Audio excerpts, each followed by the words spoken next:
नमस्ते।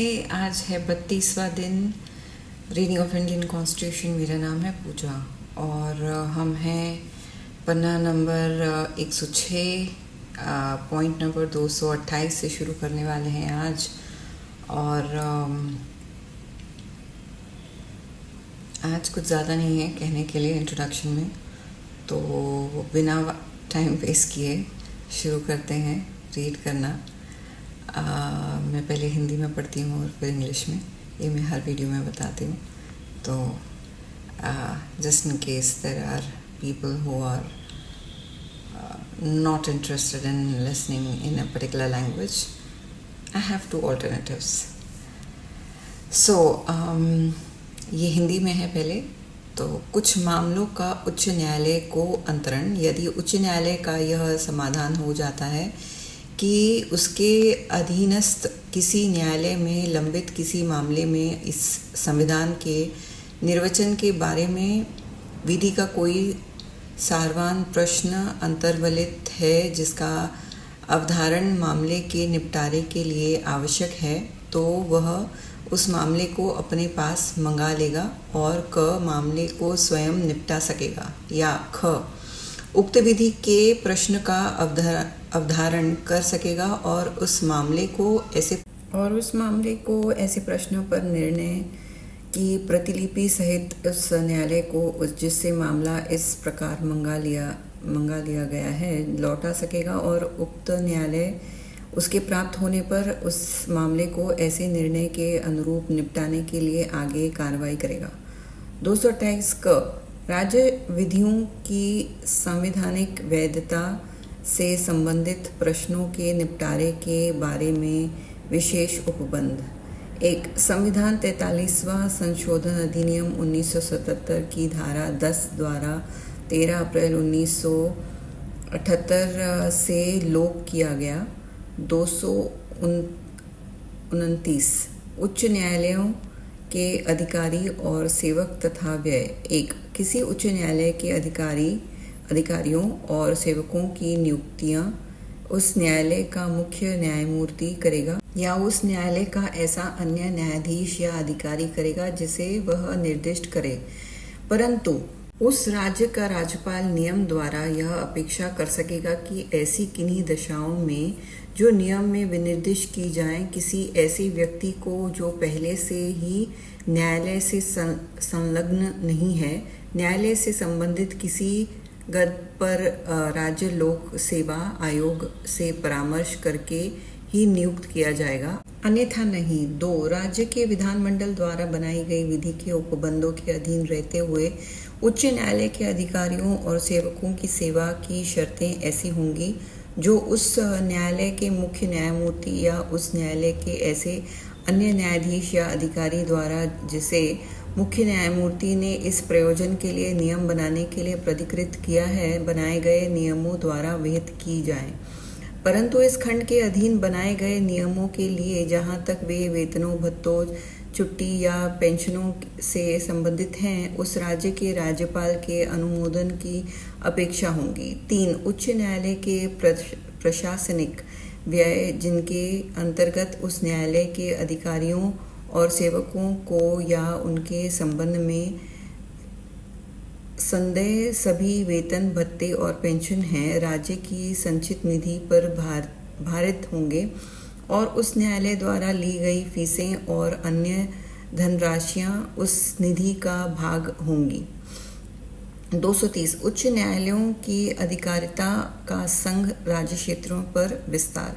1 संसद विधि द्वारा किसी संघ राज्य क्षेत्र पर किसी उच्च न्यायालय की अधिकारिता का विस्तार कर सकेंगी या किसी संघ राज्य क्षेत्र से किसी उच्च न्यायालय की अधिकारिता का अपवर्जन कर सकेंगे। 2 जहां किसी राज्य का उच्च न्यायालय किसी संघ राज्य क्षेत्र के संबंध में अधिकारिता का प्रयोग करता है, वहां का इस संविधान की किसी बात का यह अर्थ नहीं लगाया जाएगा कि वह उस राज्य के विधानमंडल को उस अधिकारिता में वृद्धि, उसका निर्बंधन या उत्साधन करने के लिए सशक्त करती है, और ख उस राज्य क्षेत्र में अधीनस्थ न्यायालयों के लिए किन्हीं नियमों, प्रारूपों या सारणियों के संबंध में अनुच्छेद 227 में राज्यपाल के प्रति निर्देश का यह अर्थ लगाया जाएगा कि वह राष्ट्रपति के प्रति निर्देश है।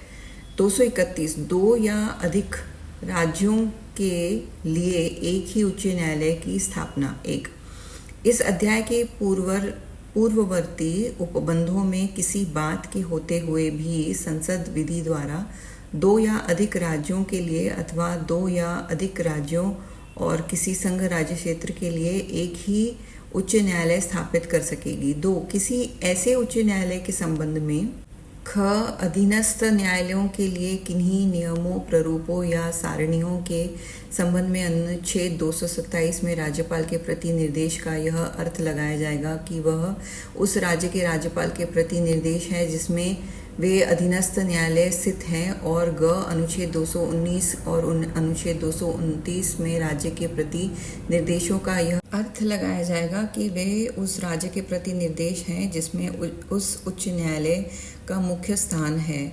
परंतु यदि ऐसा मुख्य स्थान किसी संघ राज्य क्षेत्र में है तो अनुच्छेद 219 और अनुच्छेद 229 में राज्य के राज्यपाल, लोक सेवा आयोग, विधानमंडल और संचित निधि के प्रति निर्देशों का यह अर्थ लगाया जाएगा कि वे क्रमशः राष्ट्रपति, संघ लोक सेवा आयोग, संसद और भारत की संचित निधि के प्रति निर्देश हैं। 232 निर्वचन। संविधान 7वां संशोधन अधिनियम 1956 की धारा 6 द्वारा 1 नवंबर 1956 से अनुच्छेद 230, 231 और 232 के स्थान पर अनुच्छेद 230 और 231 की प्रतिस्थापित किया जाएगा। अध्याय 6 अधीनस्थ न्यायालय। 233 जिला न्यायाधीशों की नियुक्ति। 1 किसी राज्य में जिला न्यायाधीश नियुक्त होने वाले व्यक्तियों की नियुक्ति तथा जिला न्यायाधीश की पदस्थापना और प्रोन्नति उस राज्य का राज्यपाल ऐसे राज्य के संबंध में अधिकारिता का प्रयोग करने वाले उच्च न्यायालय से परामर्श करके करेगा। 2 वह व्यक्ति जो संघ की या राज्य की सेवा में पहले से ही नहीं है, जिला न्यायाधीश नियुक्त होने के लिए केवल तभी पात्र होगा जब वह कम से कम 7 वर्ष तक अधिवक्ता या प्लीडर रहा है और उसकी नियुक्ति के लिए उच्च न्यायालय ने सिफारिश की है। 233 का कुछ जिला न्यायाधीशों की नियुक्तियों का और उनके द्वारा किए गए निर्णयों आदि का विधि मान्यकरण किसी न्यायालय का कोई निर्णय, डिक्री या आदेश होते हुए भी पहला उस व्यक्ति की जो राज्य की न्यायिक सेवा में पहले से ही है या उस व्यक्ति की जो कम से कम 7 वर्ष तक अधिवक्ता या प्लीडर रहा है, उस राज्य में जिला न्यायाधीश के रूप में नियुक्ति की बाबत, और 2 ऐसे व्यक्ति की जिला न्यायाधीश के रूप में पदस्थापना, प्रोन्नति या अंतरण की बाबत जो संविधान 20वां संशोधन अधिनियम 1966 के प्रारंभ से पहले किसी समय अनुच्छेद 233 या अनुच्छेद 235 के उपबंधों के अनुसार न करके अन्यथा किया गया है। केवल इस तथ्य के कारण कि ऐसी नियुक्ति, पदस्थापना, प्रोन्नति या अंतरण उक्त उपबंधों के अनुसार नहीं किया गया था, यह नहीं समझा जाएगा कि वह अवैध या शून्य है या कभी भी अवैध या शून्य रहा था। ख किसी राज्य में जिला न्यायाधीश के रूप में अनुच्छेद 233 या अनुच्छेद 235 के उपबंधों के अनुसार न करके अन्यथा नियुक्त, पदस्थापित, प्रोन्नत या अंतरित किसी व्यक्ति द्वारा या उसके समक्ष संविधान 20वां संशोधन अधिनियम 1966 के प्रारंभ से पहले प्रयुक्त अधिकारिता की पारित किए गए या दिए गए निर्णय, डिक्री, दंडादेश या आदेश की और किए गए अन्य कार्य या कार्रवाई की बाबत केवल इस तथ्य के कारण कि ऐसी नियुक्ति, पदस्थापना, प्रोन्नति या अंतरण उक्त उपबंधों के अनुसार नहीं किया गया था, यह नहीं समझा जाएगा कि वह अवैध या अविधिमान्य है या कभी भी अवैध या अविधिमान्य रहा था।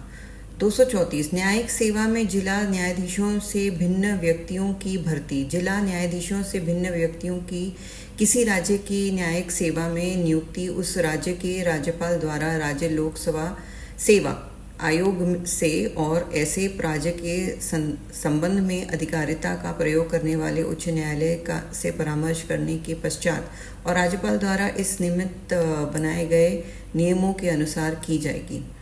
235 अधीनस्थ न्यायालयों पर नियंत्रण। जिला न्यायालयों और उनके अधीनस्थ न्यायालयों का नियंत्रण जिसके अंतर्गत राज्य की न्यायिक सेवा के व्यक्तियों और जिला न्यायाधीश के पद से अवर किसी पद को धारण करने वाले व्यक्तियों की पदस्थापना, प्रोन्नति और उनको छुट्टी देना है, उच्च न्यायालय में निहित होगा। किंतु इस अनुच्छेद की किसी बात का यह अर्थ नहीं लगाया जाएगा कि वह ऐसे किसी व्यक्ति से उसके अपील के अधिकार को छीनती है जो उसकी सेवा की शर्तों का विनियमन करने वाली विधि के अधीन उसे है, या उच्च न्यायालय को इस बात के लिए प्राधिकृत करती है कि उससे ऐसा विधि के अधीन विहित उसकी सेवा की शर्तों के अनुसार व्यवहार न करके अन्यथा व्यवहार करें। आज मैं हिंदी में यही रोकती हूँ। कुछ चीज़ें इतनी ज़्यादा कॉम्प्लिकेटेड टेक्निकल हो जाती हैं कि उनको पढ़ना मुश्किल हो जाता है, तो मैं क्षमा चाहती हूँ। मैं कोई बहाना नहीं दे रही हूँ। पढ़ते पढ़ते कभी कभी कन्फ्यूजन हो जाता है क्योंकि बहुत रेपिटेटिव वर्ड्स और स्टेटमेंट्स हो जाते हैं, क्योंकि ये लीगल हैं, सब कानूनी तौर पे है हमारा संविधान, तो इसीलिए वो थोड़ा टेक्निकल है और रेपिटेटिव है और कभी कभी मैं उलझ जाती हूँ, तो मुझे क्षमा कीजिए अगर उसका मीनिंग सही कन्वे नहीं हो पाता है। तो अब मैं इंग्लिश में शुरू करूँगी।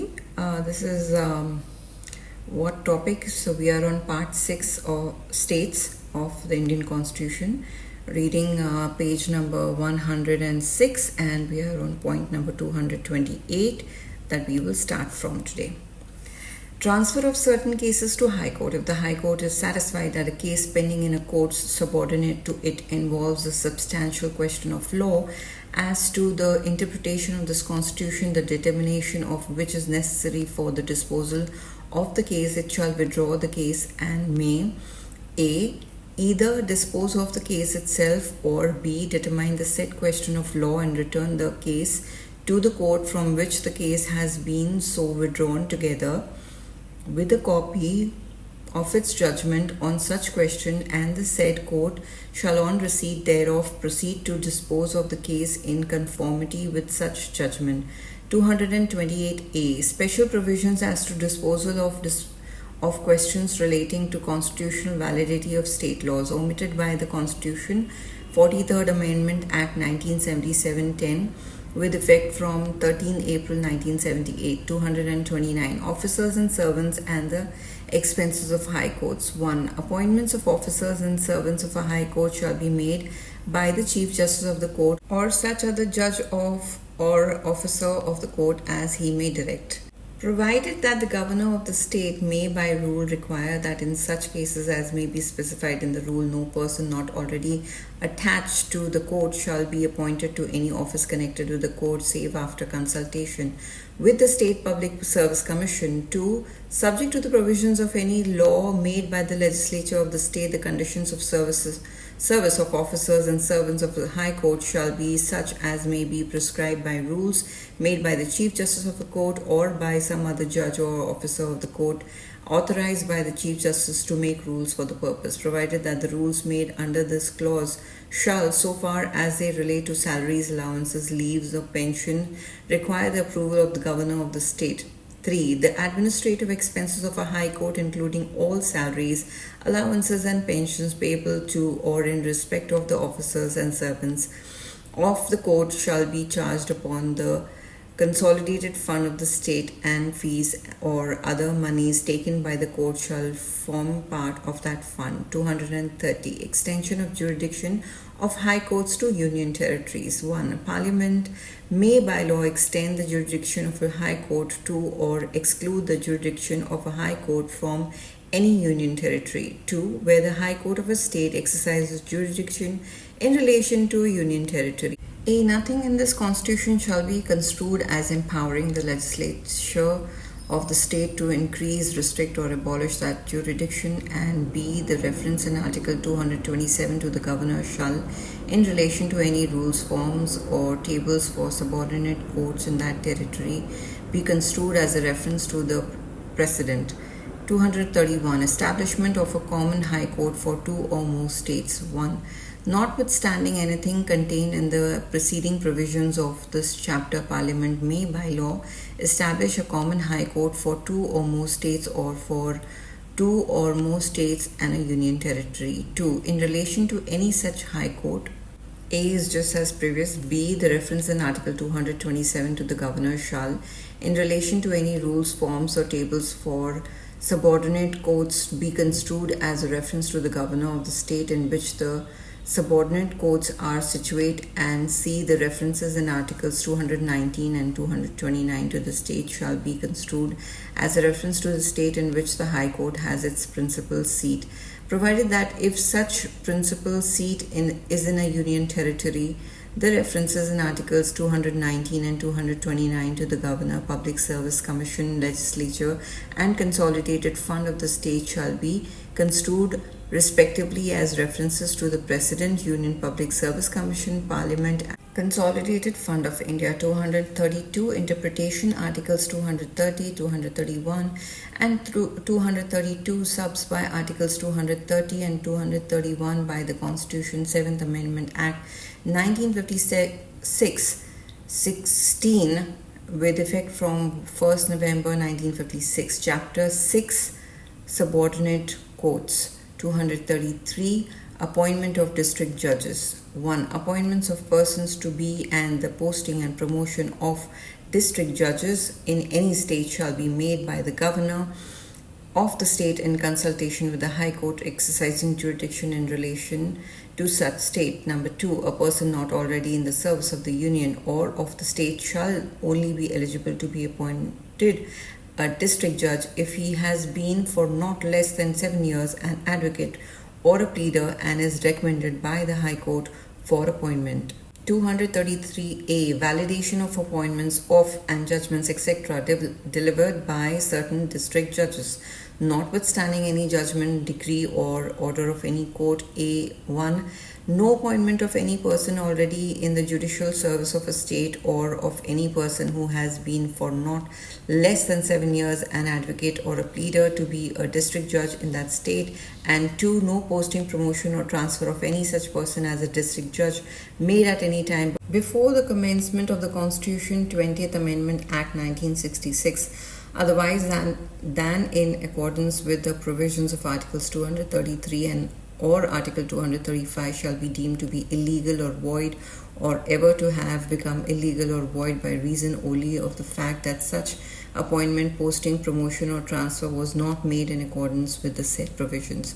B. No jurisdiction exercised, no judgment, decree, sentence, or order passed or made, and no other act or proceeding done or taken before the commencement of the Constitution 20th Amendment Act 1966 by or before any person appointed, posted, promoted, or transferred as a district judge in any state otherwise than in accordance with the provisions of Articles 233 or Article 235 shall be deemed to be illegal or invalid, or ever to have become illegal or invalid by reason only of the fact that such appointment, posting, promotion, or transfer was not made in accordance with the said provisions. 234.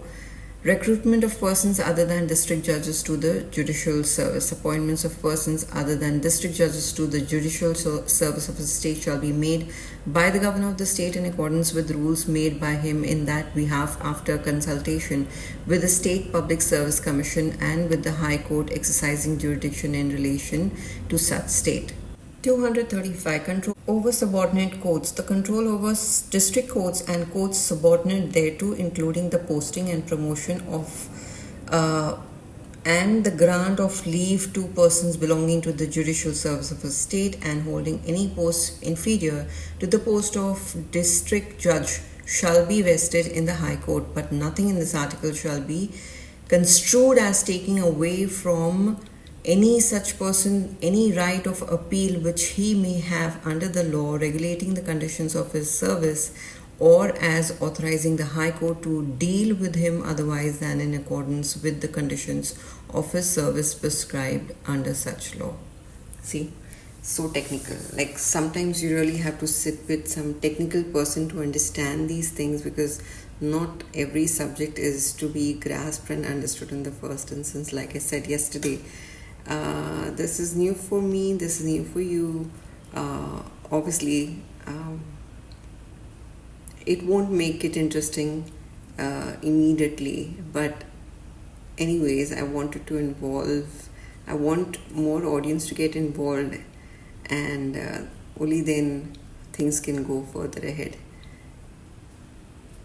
Anyway, this is my initiative, and thank you so much for your time, and I wish you the best. Namaste.